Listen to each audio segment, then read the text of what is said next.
Okay, I'm doing another review, and today I'm doing a Marvel review.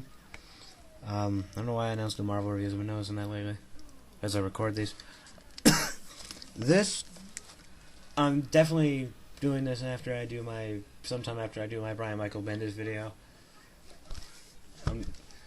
This is Avengers Disassembled. Now, this collects the issues 500 through 503 and the Avengers finale. For some random reason, Marvel, who's well known for renumbering their stuff, decides to renumber the Avengers at 500. Why is beyond me, after they're essentially just going to cancel it and do the new Avengers. It sounds really stupid to me. But they've done dumber things. This is one of the dumbest. This begins with the Avengers just talking. You know, people like Wasp, Hawkeye, She-Hulk, Scott Lang, Ant-Man. All of a sudden, the Avengers mansion. No. First, they find Jack of Hearts as zombified Jack of Hearts walking, and then an explosion happens, destroys the Avengers mansion. As this is happening, Tony Stark's having a meeting in front of a bunch of world leaders. He loses his mind. Can't understand why.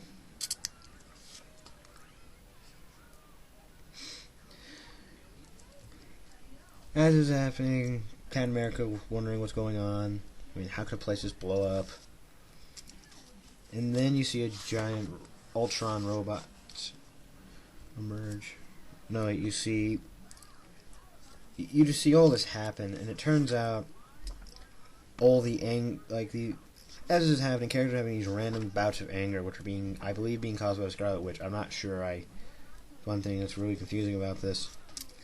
And they do this big fight. Hero carriers and ships everywhere. The Scarlet Witch is defending them. And this... It's really a short story. It's not that interesting. It's not that complicated.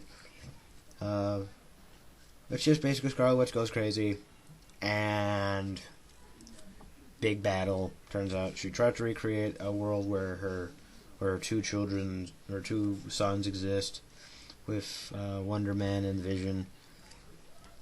And this just seemed kind of pointless. I bought this on a sale for Free Comic Day. My comic book store had a sale on Free Comic Book Day, and I bought this. I don't even know how much I saved. I didn't save too much. This is by Brian Michael Bendis. Brian Michael Bendis is basically the big hit at Marvel. How? This is the worst thing I've ever... this isn't the worst thing I've ever read, but this is... God. There are much more interesting things to read. How could this be one of the big... How could this guy being a hit writer at Marvel... This is just... It's such a boring story. I don't get it at all. I mean...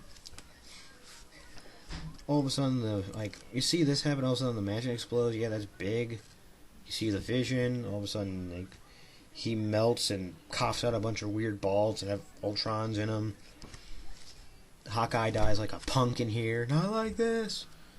So stupid. I mean, this seemed like a pre-hesitated ultimatum where not too many characters died, but the ones who did die just died for the most random of reasons.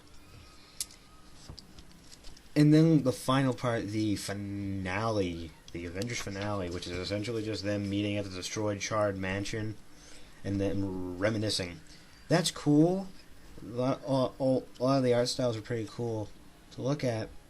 The art in here is great. I mean, the main David Finch art is good. There's art in here also by George Perez, Alex Maleev, Jimmy Chung, Steve McNiven, Eric Powell. There's great artists, but the story just doesn't seem that great.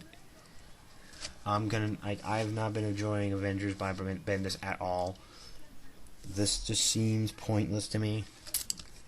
I gotta give this to be honest, 7 out of 5, because this just seemed... It was okay. I mean, the fights were kind of nice to look at. The art's to die for, and all of it, all cylinders. But the story's not that interesting. I would not honestly suggest picking this up right away. Pick this up if you ever find it like at a con or on sale.